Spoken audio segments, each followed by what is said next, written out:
네, 71회 기출문제 보도록 하겠습니다. 자, 1번. 다음 중 회계상의 모든 거래를 발생 순서대로 빠짐없이 기입하는 장부는? 이라고 물어봤죠.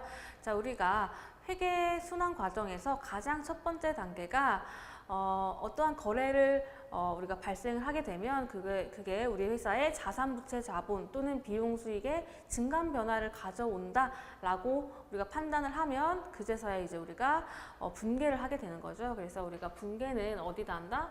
분계장에다 한다. 그래서 맨 처음에 우리가 분계장이라는 장부에 분개를 하고 난 다음에 우리가 각각 계정 과목이 주인공인 T계정 해가지고 그 T계정의 모든 것을 다 이렇게 집계를 한다고 했죠. 그래서 그게 바로 총계정 원장에 전기를 한다라고 했어요. 그래서 자, 분계장에서 총계정 원장으로 우리가 이렇게 옮겨 적는 거를 전기라고 했었죠.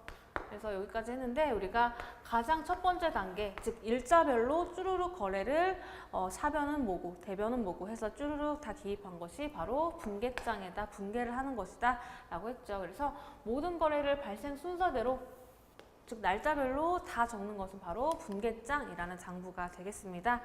자, 이렇게 풀어보시면 되겠고,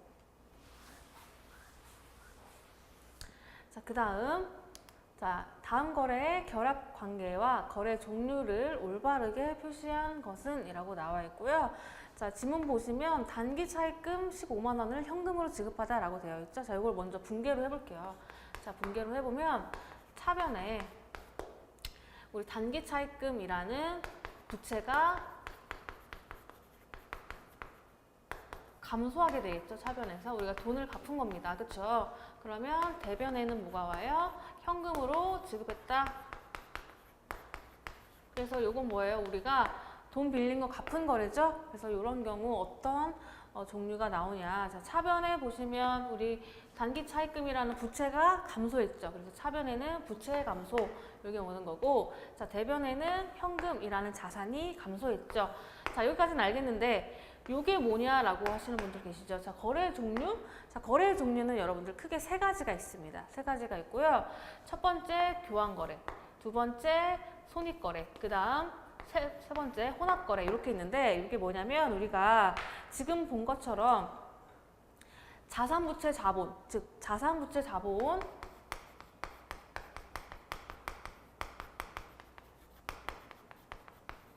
의 증감 변화만 있는 것은 교환거래라고 하고요.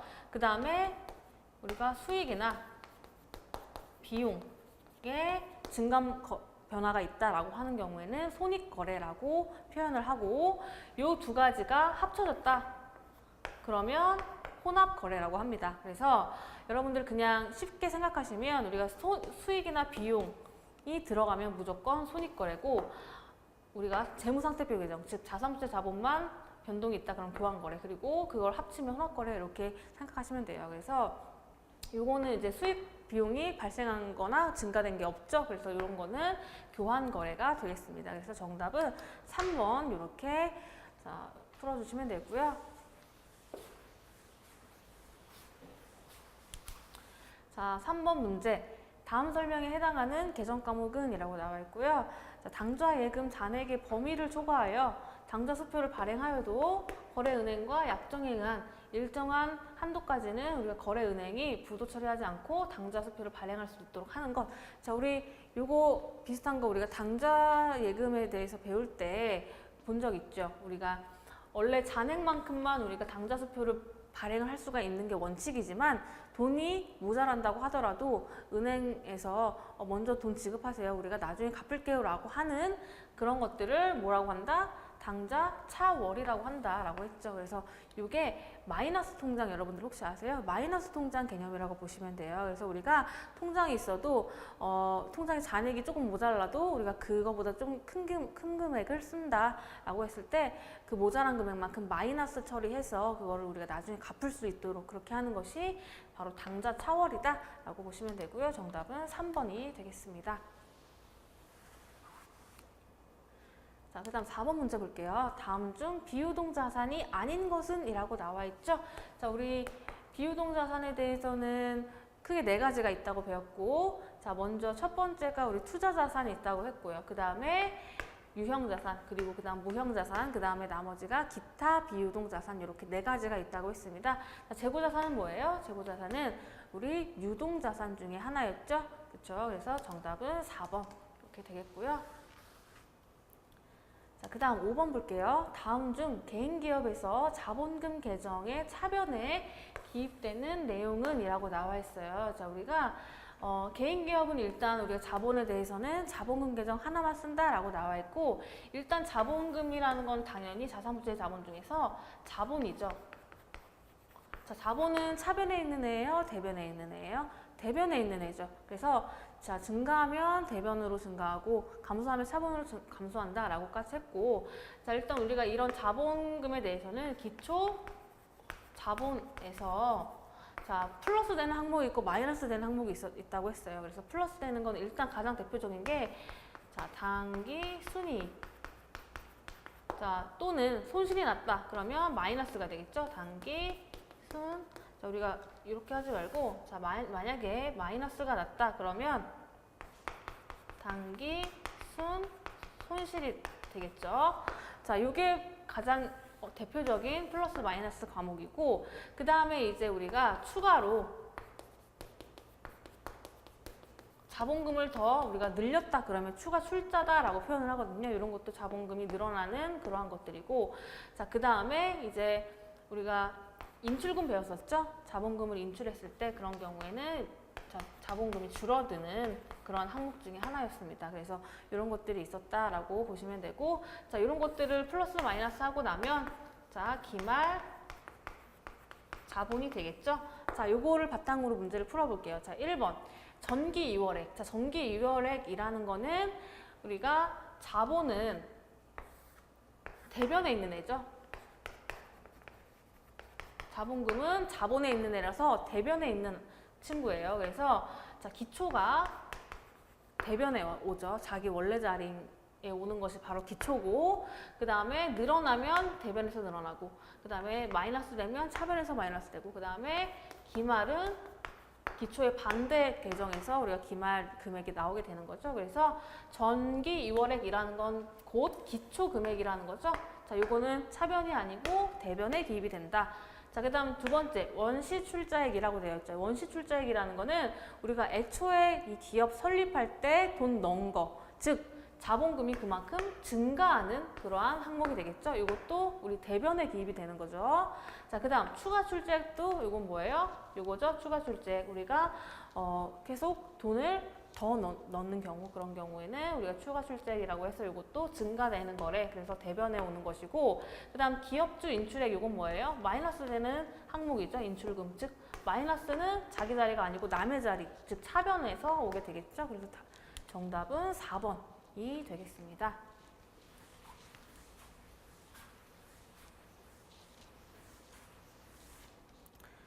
자, 다음 문제 볼게요. 자산 항목을 실수로 비용 항목으로 처리한 경우 발생하는 문제는 무엇인가? 자, 자산을 실수로 비용으로 했대요. 자, 이런 경우 우리 그거 기억나세요? 수익적 지출, 자본적 지출. 우리가 어떠한 유형 자산에 대해서 취득 후에 추가적인 지출이 일어났을 때 수익적 지출 그리고 자본적 지출로 우리가 처리를 할 수가 있는데, 원칙적으로는 자산으로, 즉 자본적 지출로 처리를 했어야 되는 걸 우리가 수선비라는, 예를 들면 수선비라는 비용 처리를 잘못했을 때, 자, 자산은 그만큼 과소되겠죠. 자, 자산은 그만큼 과소가 되고, 일단 비용은 어떻게 돼요? 비용은 그만큼 과대되겠죠. 그렇죠? 그래서 이런 경우, 자, 첫 번째, 자산이 과소되고 틀렸고 비용은 과대된 거, 이건 맞았네요. 자, 보시면 자, 자산이 과다가 아니고 과소죠. 과소. 그 다음에 비용이 과다된다. 자, 요게 맞는 게 되겠네요. 그쵸? 3번. 자, 이렇게 찾아주시면 되겠고요. 자, 그 다음 중 영업외 수익에 해당하지 않는 것은 이라고 나와 있죠. 자, 우리가 영업과 관련 없는 수익이다 라고 했을 때 영업외 수익이라고 표현을 한다고 했었고, 자, 기부금은 영업과 관련이 없긴 한데 요거는 우리가 기부금을 냈을 때 얘기죠. 기부금을 냈을 때 기부금이다라고 하죠. 요거는 영업 외 비용입니다. 자, 그다음 영업 이자 수익 같은 경우에는 영업 외 수익 맞는 거고요. 그다음 배당금 수익도 맞는 거고, 그다음에 임대료도 우리가 영업과 관계없이 우리가 돈을 받는 거죠. 그렇기 때문에 모두 영업의 수익이고, 자, 1번만 영업 외 비용이 되겠습니다. 자, 다음은 유동자산의 분류이다. 가에 해당하는 개정 과목으로 옳은 것은 이라고 나와 있죠. 자, 우리 유동자산은 두 가지로 분류한다. 첫 번째 당좌자산, 그 다음에 두 번째 뭐예요? 재고자산. 자, 그러면 재고자산에 해당하는 건 뭐겠어요? 당연히 상품이겠죠. 자, 이거는 굉장히 쉬운 문제였죠. 자, 이렇게 풀어주시면 되고, 그 다음, 자, 9번이고요. 다음은 갑상품의 자료이다. 갑상품에 대한 11월에 매출 총이익으로 옳은 것은 이라고 나와 있고요. 단 선입 선출법으로 계산한다 라고 나와 있죠. 자, 이게 중요한 거죠. 선입 선출법으로 한다. 자, 보시면 이제 이렇게 세 가지가 나와 있어요. 세 가지가 나와 있는데, 자, 일단은 우리가 구해야 될 게 매출 총이익이에요. 자, 여러분들 이런 거 문제 푸실 때 그냥 매출 총이익 요걸 구해야 되는데, 자, 요건 어떻게 구한다? 매출액에서 뭘 뺀다? 매출 원가를 빼면 매출 총이익이 나오는 거잖아요. 그쵸? 요거부터 여러분들 생각하시고 가시는 거예요. 자, 이렇게 하면 우리가 일단 매출액은 요걸 통해서 알 수가 있죠. 그쵸? 매출액은 요걸 통해서 알 수가 있어요. 15개 곱하기 자 800원. 즉 800원짜리를 15개, 이게 판매가겠죠. 판매가로 팔았다라는 거예요. 그래서 요거를 자 매출액을 15개 곱하기 800원 하면 12,000원이 돼요. 12,000원. 12,000원이 되고, 그러면 이제 우리가 뭐만 알면 돼요? 매출 원가만 알면 매출 총이익 구할 수가 있겠죠. 자, 매출 원가는 어떻게 구해요? 매출 원가는 상품이라는 T 계정을 일단 그리고, 자, 기초가 차변에 오고, 그 다음에 단기 매입한 거, 즉 증가한 게 차변에 오겠죠. 그 다음에 이제 매출 원가죠.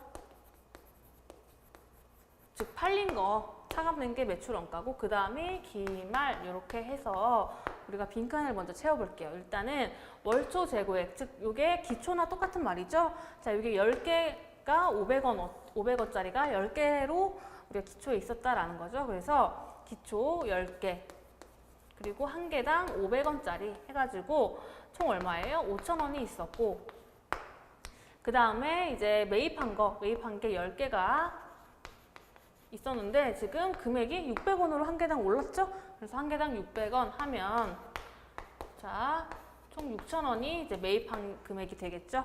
자, 그러면 차변의 합계는 5,000원 더하기 6,000원 해서 11,000원이고, 요거를 뭐라고 부른다? 판매 가능 재고액 또는 판매 가능 상품이라고 부른다라고 했습니다. 자, 차변이 11,000원이 왔으니까 대변도 당연히 11,000원이 와야 되는 것이고, 지금 보시면 우리 매출원가라는 거는 팔린 걸 얘기하는 거죠. 그래서 이게 500원짜리도 있고 600원짜리도 있는데, 지금 팔린 거는 몇 개 팔렸어요? 매출액에서 15개가 팔렸다라는 것이죠. 자, 팔린 거 15개는 알겠는데 그러면 얼마짜리가 팔렸냐라는 게 문제죠. 그래서 그거를 결정하는 것이 뭐다? 선입 선출법이다. 즉 먼저 들어온 게 먼저 나갔다라고 처리를 한다라는 것이죠. 그러면 우리가 15개 판 것 중에서 자 먼저 들어간 거, 즉 기초 한 개당 500원짜리가 먼저 나갔다라는 것이죠. 그러면 10개, 즉 한 개당 500원짜리부터 먼저 나간 다음에 그 나머지 5개가 자, 한 개당 얼마짜리? 600원짜리 이게 나갔다라는 것이죠. 그러면 자, 10개 곱하기 500원짜리 하면 5,000원이 되는 거고, 그 다음에 자, 5개 곱하기 자, 600원짜리 그러면 자, 300원이 되는 거죠. 그쵸? 300원. 자, 이렇게 해서 3,000원이죠. 3,000원. 죄송해요. 자, 3,000원. 3,000원이 되는 거죠. 그러면 총 매출원가는 얼마다? 8,000원이다. 그쵸? 총 매출원가는 8,000원이다 라는 거죠. 그럼 매출원가 8,000원까지 구하면 자, 매출 총이익 구할 수가 있겠죠. 그래서 자, 계산하면 매출 총이익은 4,000원 이렇게 풀어볼 수가 있겠습니다. 자, 이게 조금 계산하는 게 많은 문제여서 여러분들 시간이 조금 많이 걸리는 문제예요. 그래서 이런 거 같은 경우에는 여러분들이 다른 문제부터 모두 다 풀고 나서 그 다음에 이제 시간이 남으면 이제 계산 문제를 풀어주시면 돼요. 그렇죠? 그래서 이런 것들은 좀 마지막에 풀어보시는 게 시험 목적상 좋고요. 자, 그 다음 자료에서 유동부채 금액은 이라고 나와 있죠. 그렇죠? 유동부채. 자, 단기 차입금도 유동부채 맞는 거죠. 우리가 빌린 건데 1년 이내로 갚아야 되니까 유동부채 맞는 거고. 그 다음에 외상매입금도 유동부채예요. 이것도 이제 우리가 곧 갚아야 되는 부채고. 그 다음에 미지급 비용. 자, 이것도 우리가 비용인데 아직 지급하지 않았으니까 이제 곧 지급을 해야 되는 유동부채가 맞는 거고. 그 다음에 예수금. 이것도 마찬가지로 자, 우리가 원천징수할 때, 그쵸? 우리가 사대보험 같은 거 갖고 있는 거 그런 것도 우리가 곧 내야 되는 거죠. 그래서 그것도 유동부채. 그래서 다 유동부채네요. 그래서 다 더하면 정답은 850만 원 이렇게 구할 수가 있겠습니다. 자, 다음은 2017년 한국상사의 자료이다 라고 되어 있고요. 단기 총수익으로 오른 것은 이라고 되어 있죠. 자, 우리가 단기 총수익을 구하는 거예요. 총수익. 자, 일단 기초자본, 그 다음에 기말자본 이렇게 나와 있고 추가 출자액 나와 있고 총 비용 나와 있네요. 자, 이런 경우 우리가 기초자본 50만 원 거기에서 우리가 지금 총 수익은 모르죠. 총 수익은 모르고 총 비용은 아는데 자, 단기 순이익을 얼마인지는 모르지만 더하면 그리고 그 다음에 또 뭘 더하면 추가 출자액 이거는 더해주는 항목이죠. 그래서 추가 출자액 5만 원 더하면 이게 기말자본이 된다라는 거죠. 그래서 기말자본 80만 원이 된다. 이 상태에서 우리가 단기순이익은 우리가 어떻게 구할 수가 있어요? 총수익 마이너스 총비용 할 수가 있겠죠. 그러면 단기순이익부터 구할 수 있겠죠. 계산을 해서 구하시면 단기순이익이 25만 원이 나오죠. 자, 그러면 우리가 총수익이 얼마인지 모르겠지만 총수익 마이너스 총비용 하면 단기순이익 25만 원이 나온다라는 것이죠. 그래서 자, x 마이너스 260만 원 하면 25만 원이다. 요거를 역산해서 구하면 총수익은 285만 원. 정답은 4번이 되겠습니다.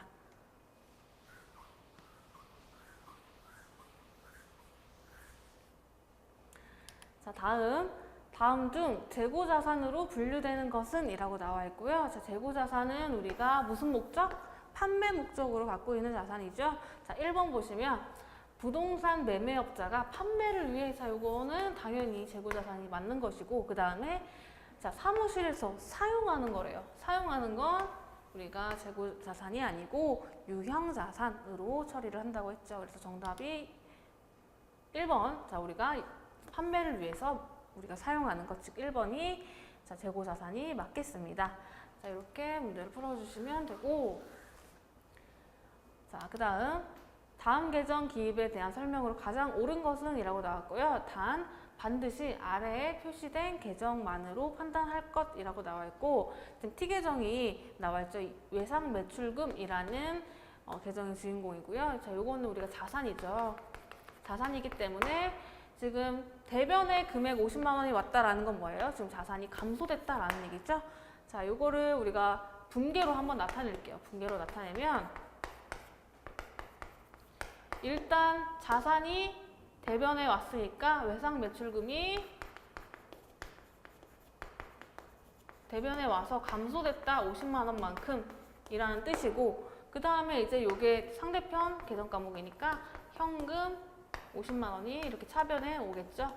자, 요거를 해석을 해보시면 뭐예요? 우리가 현금을 받았는데 이거 왜 받았어요? 외상 매출금 받은 것이죠. 받을 거 있었는데 이제 현금으로 받았다라는 뜻이 되겠고 자, 요거는 자, 1번 보시면 상품 이거를 외상 매출하다 요거는 아니고 자, 그 다음에 현금으로 우리가 외상 매출금 50만 원을 회수하다 요게 맞는 답이 되겠죠. 그래서 3번 이렇게 문제를 풀어주시면 되겠습니다. 그래서 이런 식으로 T 계정을 해석할 수 있느냐를 물어보는 문제가 굉장히 자주 출제가 되니까 여러분들 13번은 반드시 꼭 다시 체크를 해주시고요. 그 다음에 14번 소유기간이 1년 이상인 자산 중 영업활동에 사용할 목적으로 보유하는 형태가 있는 자산에 해당하는 것. 자, 이게 뭐냐면 1년 이상 우리가 이게 첫 번째 포인트. 그 다음에 자, 사용할 목적 이게 두 번째 포인트. 그리고 이제 형태가 있는이 세 번째 포인트예요. 그래서 이 세 가지를 충족하면 우리가 뭘로 분류한다? 유형 자산으로 분류한다라고 했고요. 그거를 이제 우리가 묶어주시면 되죠. 자, 1번 사무실 업무용 컴퓨터. 이것도 우리가 1년 이상 직접 사용할 목적으로 형태가 있는 자산에 해당하는 것이고, 그 다음 투자 목적. 자, 이거는 목적부터 다르죠. 우리가 사용할 목적이 아니다. 자, 그 다음 판매용. 자, 판매용도 목적부터 다르죠. 자, 이거는 뭐예요? 판매용은 재고자산이라는 것이죠. 자, 그 다음 상품 운반용 차량. 자, 이거는 뭐예요? 우리가 차를 샀는데 상품 운반으로 우리가 사용할 목적으로 갖고 있는 유형 형태가 있는 자산이 맞는 거죠. 그래서 가랑 요게 이제 우리가 유형 자산으로 분류를 할 수가 있겠습니다. 그래서 정답은 2번이 되겠고요. 자, 그 다음 마지막 문제 볼게요. 자, 다음 자료에서 매출 총이익을 계산하면 얼마인가? 라고 나와 있죠. 자, 이것도 계산 문제예요. 매출 총이익은 일단은 매출에서 매출 원가를 빼면 매출 총이익이 나온다라는 것부터 여러분들이 먼저 판단을 해주시고, 그 다음에 이제 우리 총매출액은 나와 있어요. 총매출액 나와 있고, 그러면 이제 매출액이 얼마예요? 80만 원. 80만 원 나와 있는데 이제 나머지 매출 원가만 구하면 매출 총이익을 구할 수 있겠구나 라고 생각을 해주시고, 자, 일단 매출 원가는 우리가 T전부터 그리죠. 그래서 자, 기초가 10만 원. 그 다음에 이제 기말이 15만 원 해서 우리가 쭉 빈칸 채우면 되는 거죠. 15만 원 나와 있고, 그 다음에 단기 매입한 거 55만 원. 그 다음에 뭐 광고 선전비, 배당금 수익 이런 거는 필요 없는 정보예요. 그렇죠? 매출원가 구할 때 필요 없는 거죠. 그래서 차변에 자, 더하면 65만 원. 그러면 대변도 65만 원이 와야 되고, 지금 이 빈칸을 채우려면 65만 원에서 15만 원을 빼면 되는 것이죠. 그래서 자, 요게 빼면 50만 원이죠. 자, 50만 원. 자, 50만 원 하면 이제 매출 원가가 된다라는 거예요. 그렇죠? 그래서 80만 원에서 50만 원 빼면 30만 원 이런 식으로 매출 원가를 구하면 매출 총이익까지 계산이 되겠습니다. 자, 이렇게 해서 우리가 15번까지 봤고요. 자, 수고 많으셨고 다음 수업 때 뵙겠습니다.